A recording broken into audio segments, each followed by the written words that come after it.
Thank you for joining us this morning. My name is David Coletto. I am the CEO of Abacus Data. We're a market research, public opinion research firm based in Ottawa and Toronto, and we've worked with CanWatch for a number of years now on different projects. And I'm going to be starting our webinar today in the first piece, and then very excited to welcome Adriana to contribute and share her thoughts as well. Adriana, introduce yourself.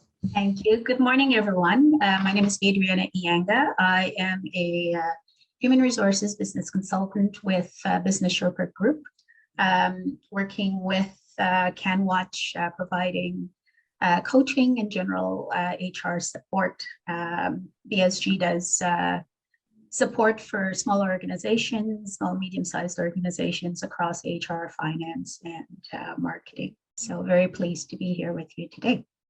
And Adriana and I are going to tag team this. We're coming at it with a similar theme around burnout and employee engagement. I'm going to share some data at the front end, and then Adriana is going to go a little deeper and talk about the implications and provide some advice and help to those dealing with what has been and continues to be a pretty challenging and unique environment for leaders of trying to engage their teams. Just a little bit of housekeeping. We're going to have a Q&A session. There'll be lots of opportunities for you to share questions. There is the chat function. You can also, I think we're going to be able to, although we'll confirm later, the ability to come on and ask your question.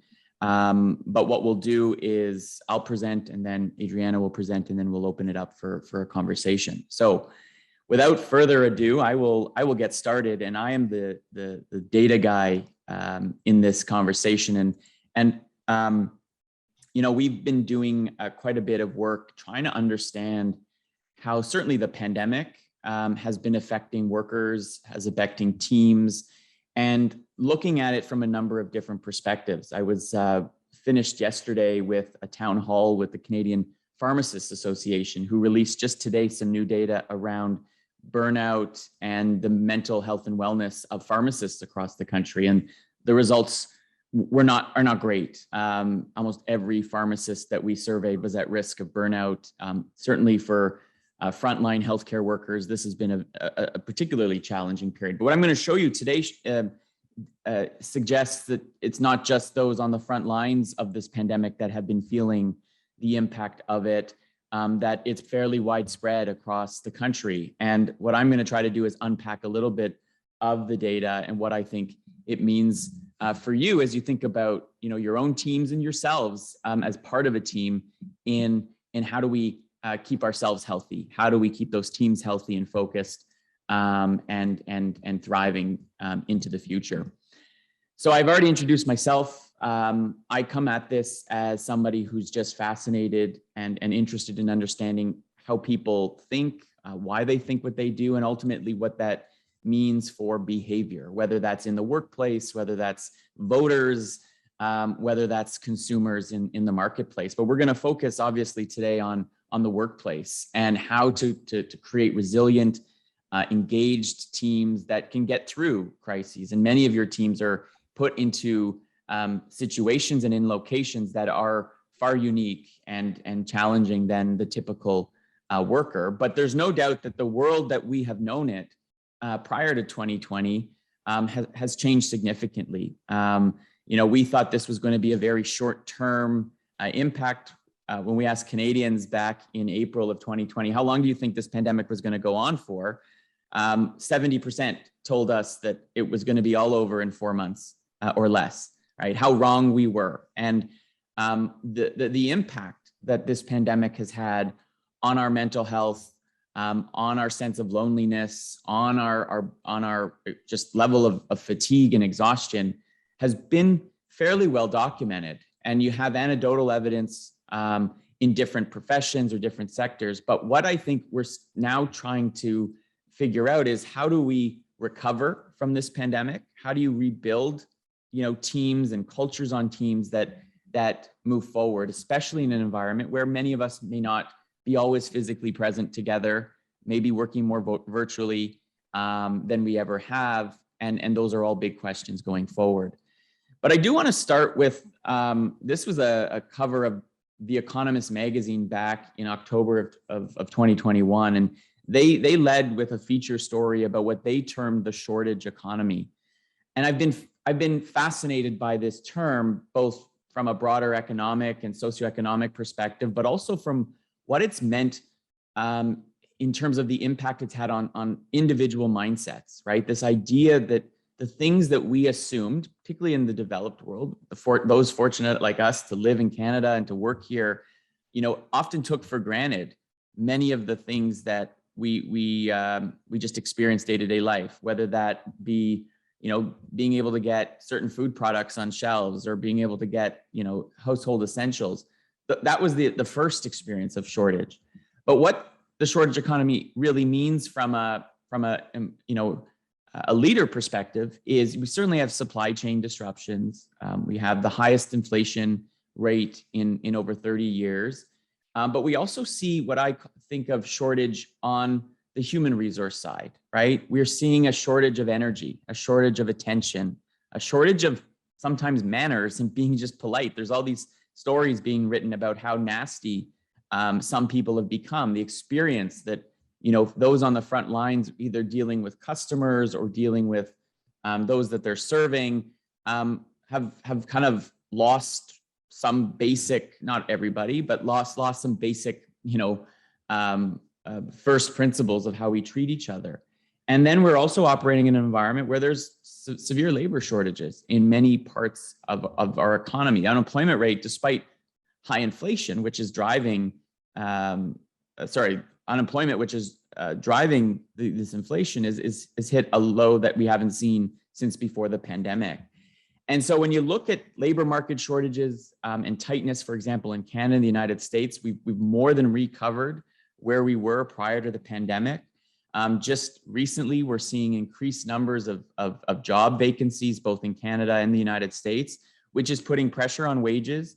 But it's what I'm going to focus on and what Adriana is going to focus on is what does that do to the mindset of those that you're working with, of your teams, and their sense of purpose.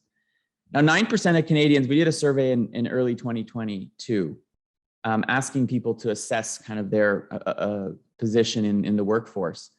9% of working Canadians said they quit a job even when they didn't have another one lined up, right? One out of 10 working Canadians. When we asked them why they're changing jobs, and I split it between those under the age of 45 and those over the age of 45, money was a factor, particularly for younger workers. Didn't like my teammates was equally important. Needed a change because the work wasn't interesting was the most important factor for both groups, particularly for younger workers. But look at what's at the bottom of the list. I wanted more flexibility, right? And so you've got this environment now where people, as I'll show you, are feeling tired and exhausted. They've put their heads down, got through this pandemic as best they could, but are also feeling perhaps less fulfilled in their work, right? They're connecting with their colleagues less often at a personal and emotional level. And so when we try to understand and unpack what is the risk of, losing employees or what's the challenge in retaining them, we see numbers of factors that are driving it. But what I want to focus on today is something that I've become particularly interested in part because I think I was burned out myself at the end of last year. And when we asked Canadians at the beginning of this year, are you currently feeling burned out? We found that over a third of Canadians said, or working Canadians said they were. And you see a big gap between those under the age of 45 and those over 45. I think these numbers are still high, relatively speaking, but we see a big difference between those who are younger and those who are older. And when we look at this across different sectors, we find that no one sector seems to be immune to this, but there are those that are experiencing higher levels. And it's noteworthy given the conversation and we're having today is that those working in not-for-profit or charitable sector are reporting higher levels of burnout than those, say, in retail, manufacturing, or those at the bottom of the list. So you look at those 5 groups that have 40% or more workers in them saying, I feel burned out. Technology, charities, healthcare, hospitality, accommodation and tourism, personal services. Each of them are likely being driven by different factors. Certainly those in healthcare and education, they're on the front lines of the pandemic. They've been asked to do more, to carry more burden. But I think the same applies to those working in charities and nonprofits, where the things that you've been able to do over the previous years prior to the pandemic have become harder. You're doing more with less, and that pressure starts to build to the point where exhaustion and disengagement becomes so significant that you feel that you've completely lost all energy to go forward. But beyond just at any given time do you feel burned out, we asked people in the past year, how often have you felt burned out? And you can see the overall numbers here, where almost half of Canadians said, at least sometimes I've felt the sense of burnout. Most Canadians said at least occasionally, and 1 out of 3 saying, I feel this way all the time, right? So this is not something that's afflicting a small minority of the working population, but is fairly widespread. And we don't have a lot of good data prior to the pandemic to say, is this at a higher rate or lower? But my sense is, and there's some interesting work that was done a lot in the healthcare space, for example, the CMA, the Canadian Medical Association, found that burnout among physicians doubled over the course of the pandemic. That typically about 1 out of 4 physicians are burned out at any given time. They found in research over the pandemic that doubled. So I do think all the indicators from other sectors and research that's been done says that it is higher today. And the impact of that is that Adriana is really going to go into in more detail is, how do we recover from that? How do you get your team to recharge and re-engage as they come out of feeling like this? So what does burnout look like?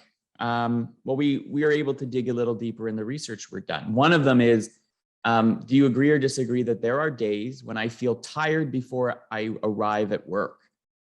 A clear majority of working Canadians agreed with that. And you can see, again, a significant gap between those under the age of 45 and those over. 3 out of 4 working Canadians under 45 said, I'm tired before I usually show up to work, right?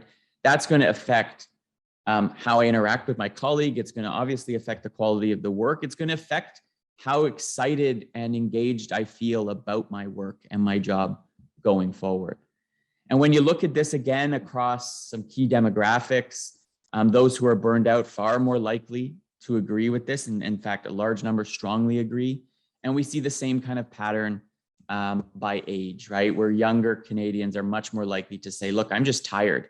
And add in those that are parents and had to deal with remote learning and remote school and the stresses that come with not just perhaps being a parent, but maybe even having an older parent that you're looking after and being a caregiver for, means that our lives have just been under incredible pressure that seems to be, at least earlier this year, and I suspect still today, boiling over and affecting our work. Something else that we explore, and I'm fascinated by this question of what makes us happy and how do we assess happiness. Happiness is a hard thing to measure.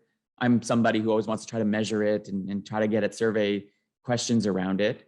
But when we ask people on a scale from 0 to 100, how happy do you feel you are, with 100 being I'm ecstatic and can't be better, with 0 being miserable, earlier this year, about Canadians on average said them about a 64, right? So if you look at that, well, what does that mean? Well, it's better than 50, but it's still not great. And what we see is a fairly big gap between those who describe themselves as burned out and those who are not, right? So being burned out doesn't necessarily mean you're miserable, but it does lead to being less happy with your life.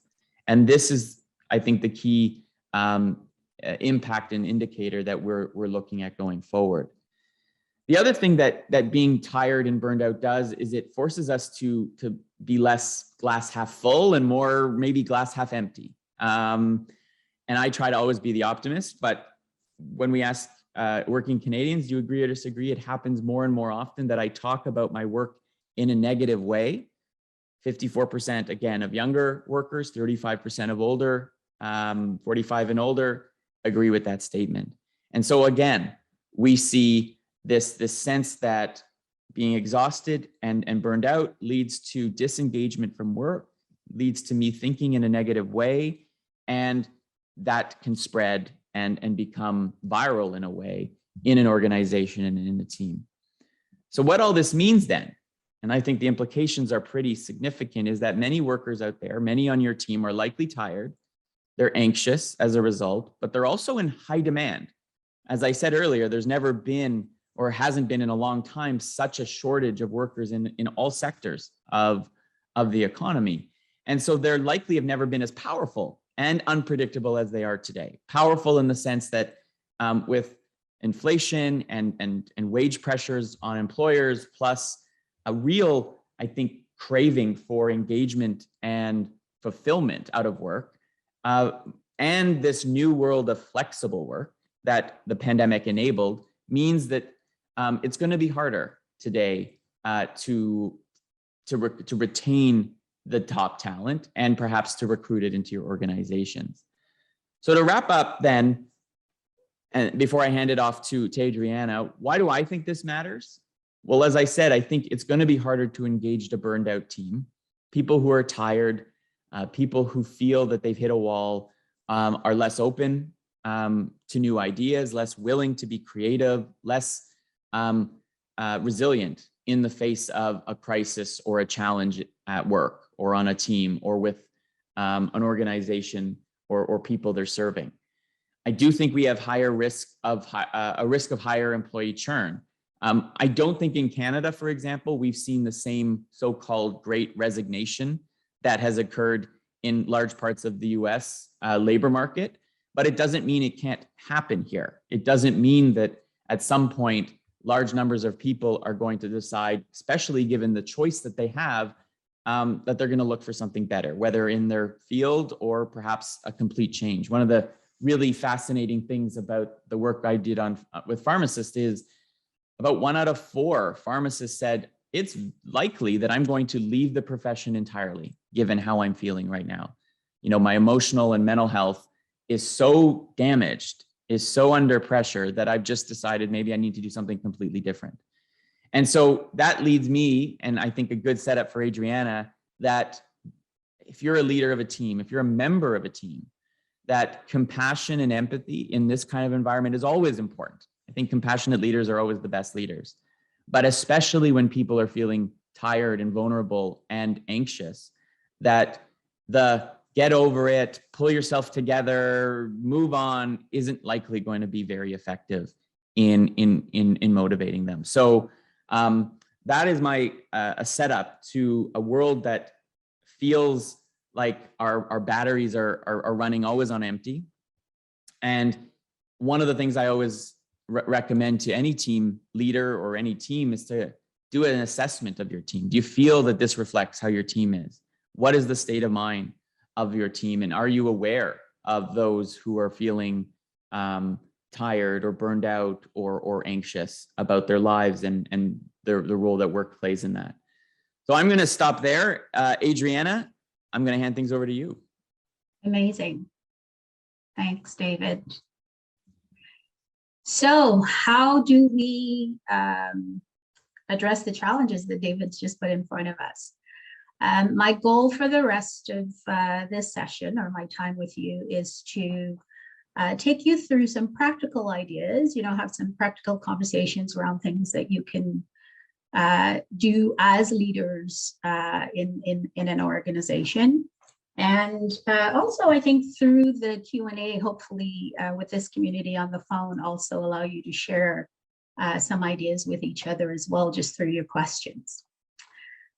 So we'll get started. And I guess the first thing that I'd like to share is you're not alone.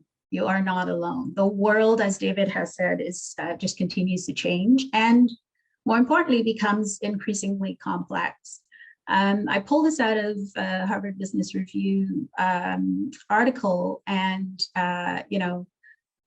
we know that whether it's incremental change or a world-stopping event, every person in every organization has felt the discomfort of change And while we know that change is a fact of life, over the last 2 years in particular, they've left all of us feeling disoriented, uncomfortable, frustrated, and quite possibly distressed. So as an employee, whether you're an employee, because as leaders, you're also employees, it's become increasingly important than ever to practice self-compassion, to explore situations versus criticizing ourselves, and to embrace mechanisms that help us to communicate, connect, and to learn from our experiences.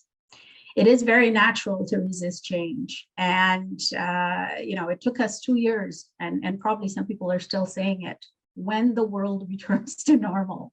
Our reality is that we will continue to see change. And so I'm hopeful that we're able to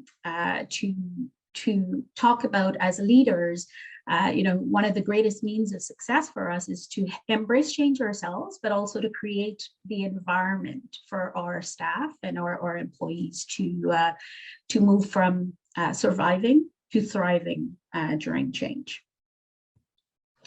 So what does that mean? A better up survey, found that focused coaching, so coaching focused on building resiliency within your teams, can increase personal resilience up by 10%. It decreases burnout by about 19% and can decrease stress overall by 24%.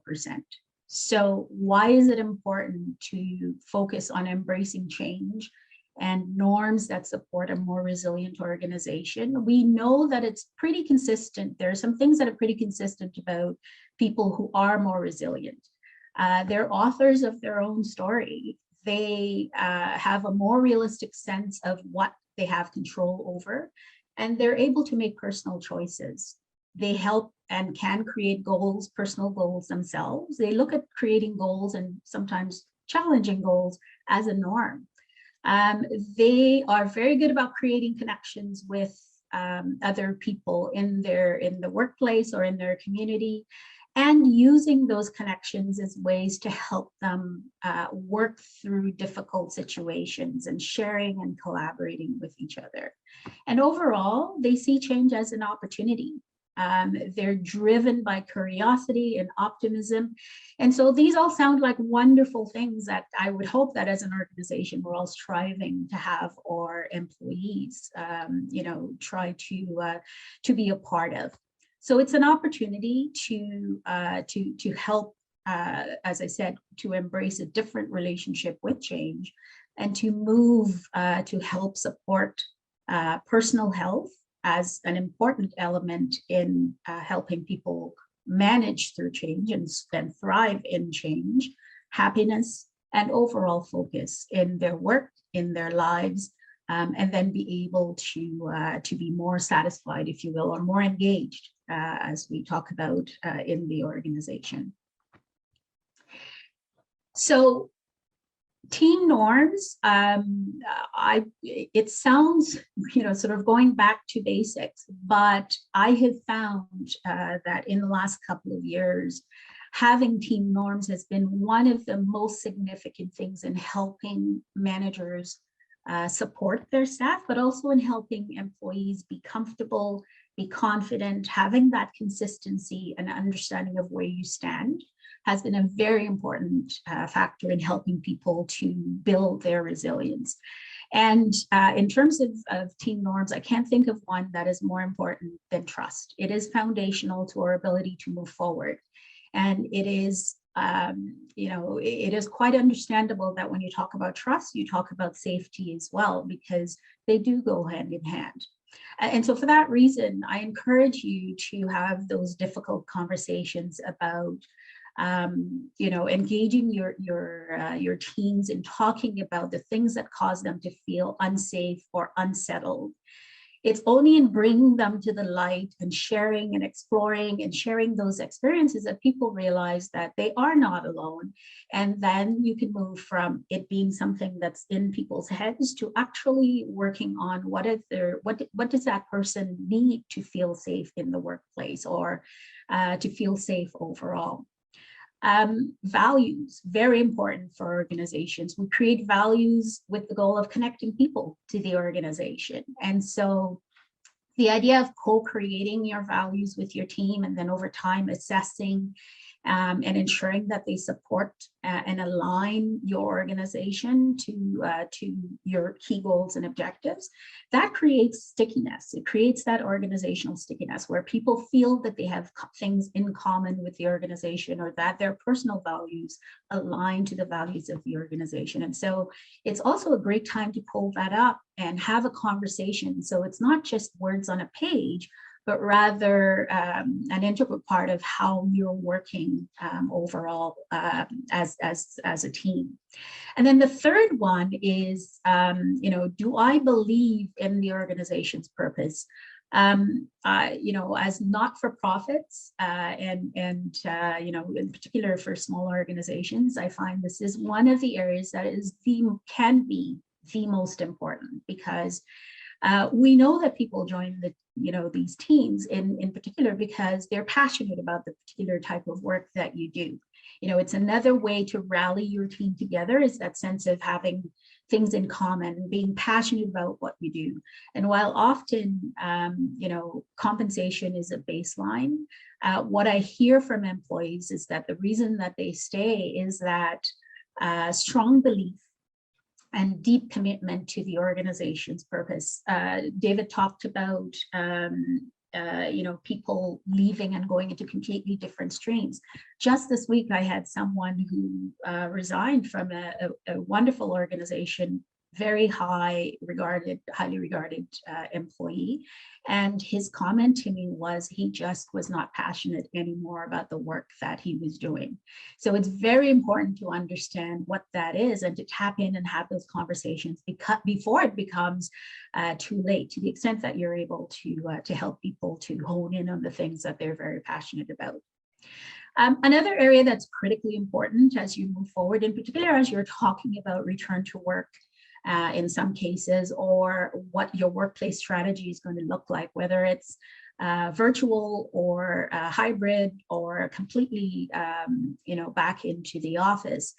That sense of having flexibility is so very important to everyone.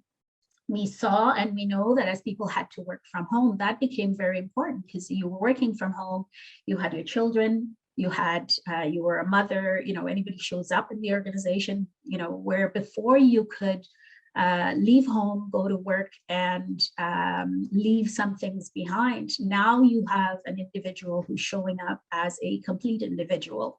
They're an employee, but they're also a parent, a caregiver, and all the other elements of what makes up who they are. And so you'll notice that I got productivity in quotes, and the reason for that is, again, it's that idea of we have to start thinking of employees as people with needs, with life needs that have more and more blurred that line.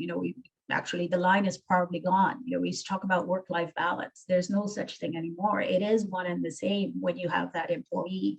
And so it's very important to understand what's important and to work with your employee to the extent that you are able to create flexible workplaces. We know, as an example, that recently there was legislation that was introduced around disconnecting from work.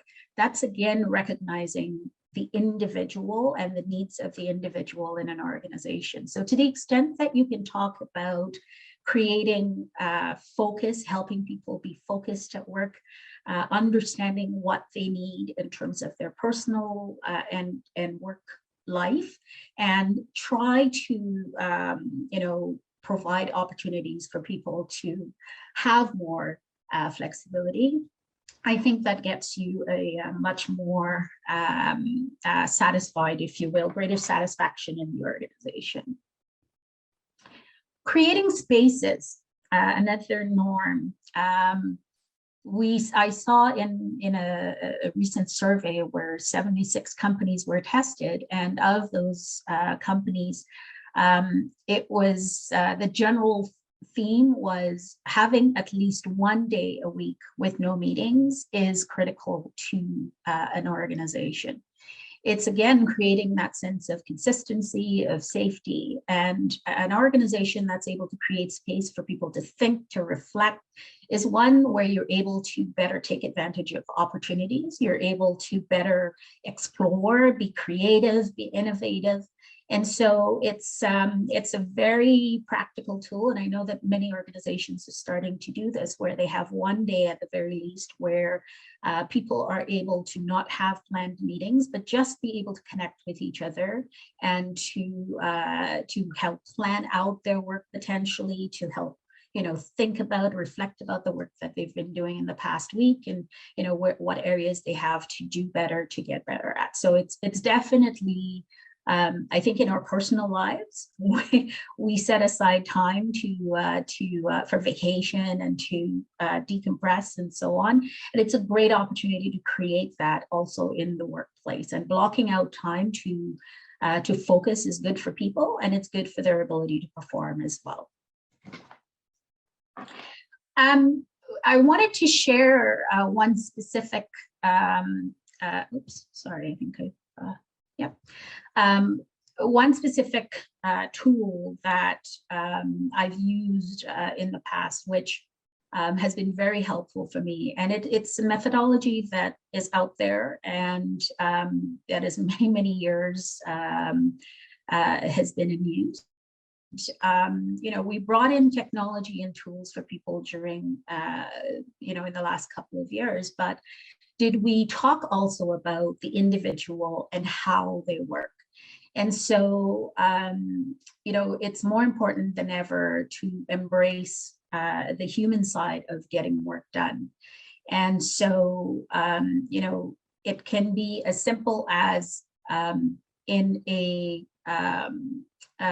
creating project debriefs where people are able to, at the beginning of a project, during the project, at the end of the project, come together and talk about what are we going to be doing, how are things going, what are our lessons learned, or what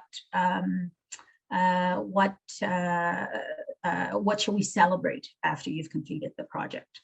Great conversations to have, and that's a more formal norm, if you will, in terms of how we get work done. The other area that's critically important is encouraging communities of interest. I find that this works best when the employees themselves, are able to create these communities of interest themselves. It could be something as simple as in one organization I saw where a parent group, support group was created, and it was all around how are we going to be great parents while we're working from home, support our children, but also be great employees. And this one leader shared where she'd created a traffic light system for her team, or for her son, sorry. And it was green meant, come on in, let's, if you have a need, or if you need to chat, or you just need a hug, you're able to come in. Red meant I was in a meeting. So it was a very simple approach that this one leader used, shared to be able to help their own families deal with, because it was stressful, not just for us as workers, but also for families. So helping the family deal with this change, because, you can imagine if it's a young child, I see you at home, so I assume I can run up to you and get a hug and talk and play at any given point. So that was one example. The other that I've seen that probably has been in place for a very long time, but became very important, was around wellness.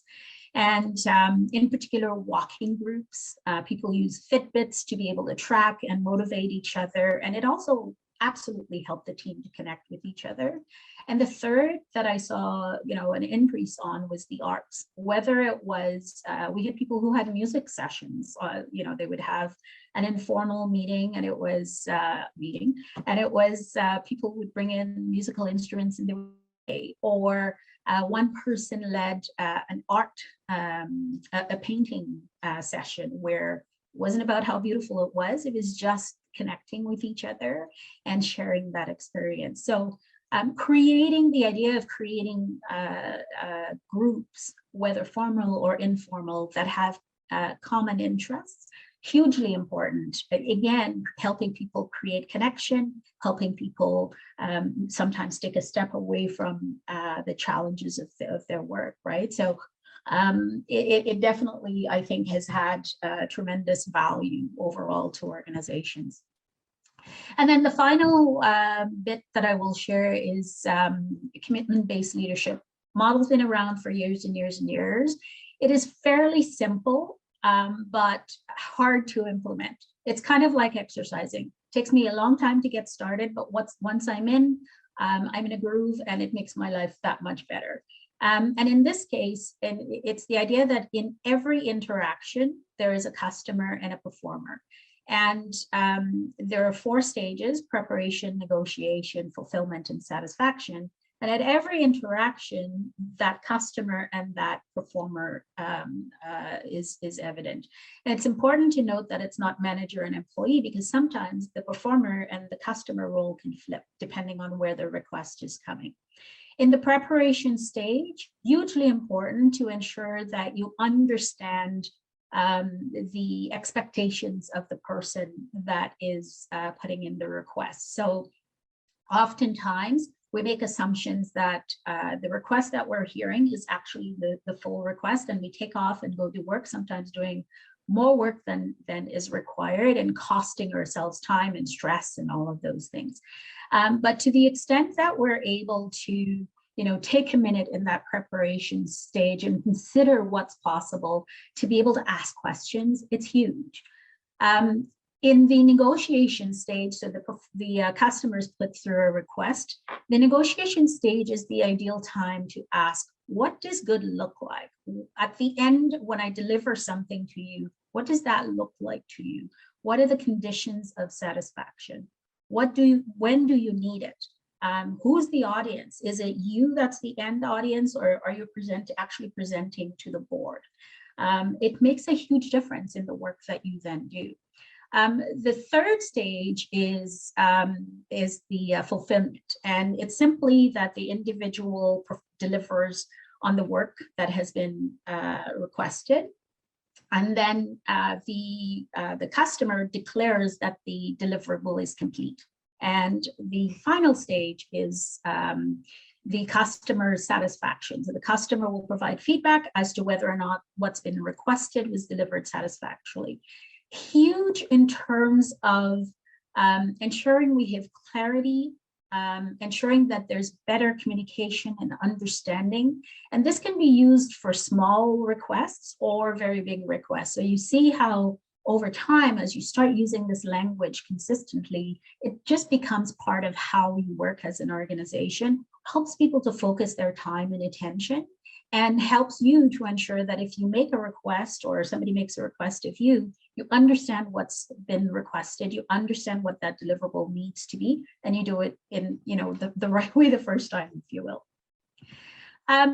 So in summary, this is all about managing by commitments, ensuring there's clarity, safe space, consistency in the language.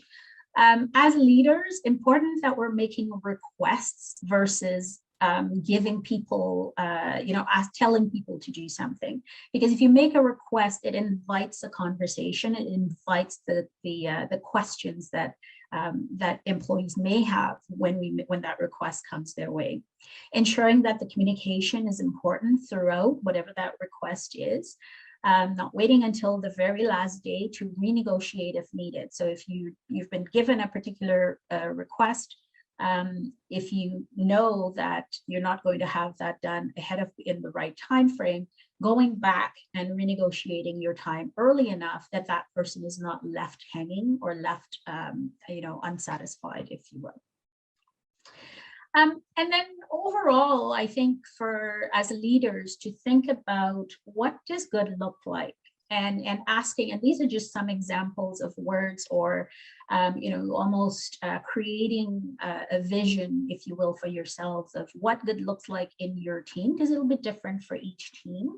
And whether it is that I have, as an employee, your employees are saying, I have great relationships, I have a support network at work, I have a sense of purpose and accomplishment every day, I feel that I'm learning and growing. And by the way, these are all, if you remember what I talked about earlier in terms of what are the common themes of people who are resilient, when these things are happening, it creates resiliency and it grows from there. So, and overall, the organization is better for it. So that I would say, some very quick tips. I'm sure there are many more that could be shared, but in our time today, I wanted to share 2 or 3 with you that you can use in your day-to-day. And that's it for me. Thank you so much. So we'll open, David, for questions. Yes. So we've got about 15 minutes left. I guess, Adriana, maybe while people think of questions they want to ask, and please use, we've got one. I'm going to go right to it. So we have Jennifer Folds, who is interested. The question is, how do I allow Jennifer to? I think I'm unmuted now. Oh, there you go, Jennifer. Thank you. Great. Please share. Thanks for your presentation. I think they were both really great and they fit nicely together. Lots of great information and tips. My question relates to, I think Adriana was talking about it, and in terms of passion for your work, and David was talking about burnout. Maybe some tips or just some thoughts on what nonprofits and charities can do in terms of when passion and burnout kind of collide. So I think a lot of people in our sector are passionate about the work we do. That in itself can lead to burnout. So just some thoughts around that, especially for smaller organizations. I come from an organization of 8 staff. Any tips or thoughts, or if that's a common thing you're seeing? It absolutely is. I do a lot of work with small not-for-profit organizations, and that is one of the conversations that we're having on a regular basis. I think, some of the things that I talked about in terms of whether it's project work, by opening the door and creating opportunity for people to have conversations about the work that they're doing, I think it helps you to recognize what the challenges are for that individual, and therefore able to maybe address it sooner before it gets to burnout, right?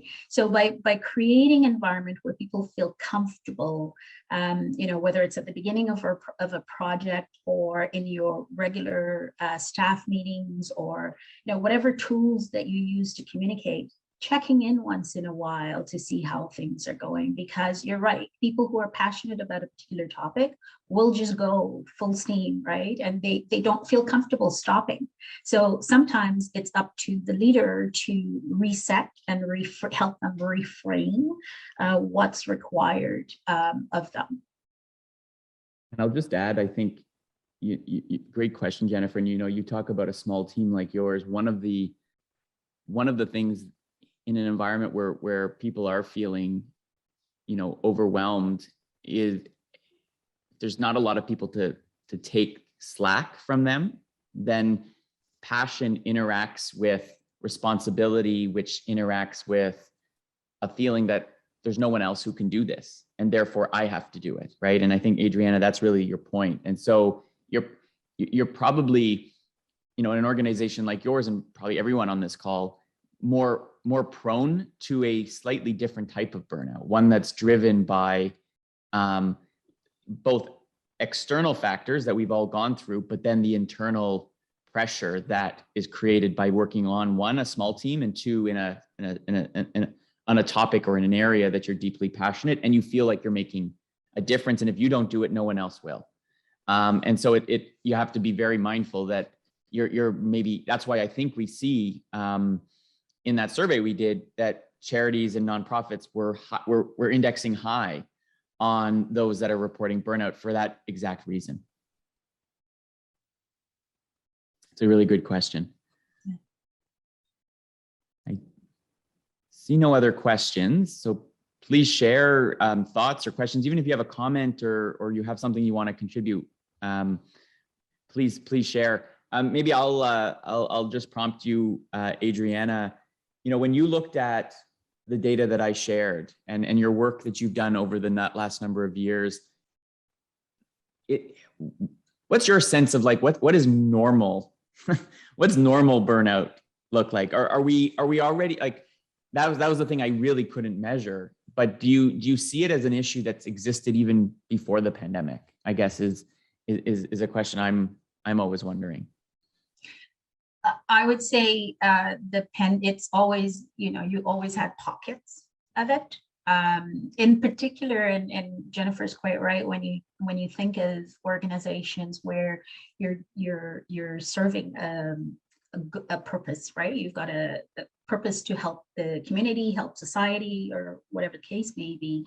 Where you have that happening, it does put additional stressors on people, in terms of what I need to do versus what I have the capacity to do, and do I dare to complain about it. I think the pandemic just exacerbated and made that an even bigger issue. The other thing that the pandemic did is people didn't have the normal venues to go off and do something different. They couldn't go to the gym. They couldn't socialize with their families sometimes.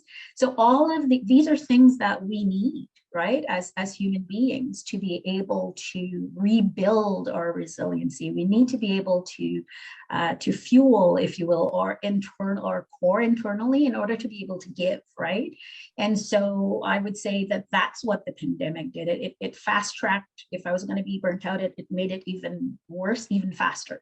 And so it's one of the reasons why I started working with teams around trying to create those connections internally within the organization, especially because, as I said, that line between family or work and personal life was now gone, right? And so we had to then create opportunities for people to connect with each other, to share experiences with each other, to laugh with each other, because what that does is it gives you a little bit extra gas to keep going, right? And so I would say that it's obviously always been something that organizations deal with, but this was so universal. Whether we're talking about in Canada, you've got pandemic and how that was dealt with. You had the Indigenous people in residential schools, you had wars that people were hearing about, and then you had work and life. And so all of those things together created also a sense of dissonance, if you will, for people, because who we thought we were and how we thought we would behave, all of a sudden in this pressure cooker of everything that's been going on in the last couple of years, sometimes went out the door. You talked about people being rude, right? And so it's recognizing that and recognizing that that's who shows up in your workplace on a virtual basis, by the way. So it makes it even harder to deal with. Yeah, and I mean, it doesn't seem like there's a week that goes by where there's some news somewhere that's just dragging us down. I mean, this week it's the Supreme Court in the US, potentially, completely upending abortion rights. And so anyways, it just seems like one thing after the other. And the point you made about the lack of things to do, or the normal things we often found refuge, or I love the vacation is vacating our life. It's really important to vacate sort of the day-to-day. Yeah. And when we look at what drives sort of happiness, or at least people's perceived happiness, the ability to anticipate something in the future, looking forward to something, is a big driver to that. And there's nothing to really look forward to, then that has a depressing effect on that. I've got a question here. Sorry, Janet, go ahead. No, I was just going to call to your attention that there was a question for you. Yeah, we've got a few questions here. So everyone can see the question in the chat from Diana asking about really why is it that those under 45 are reporting higher levels of burnout, stress, anxiety.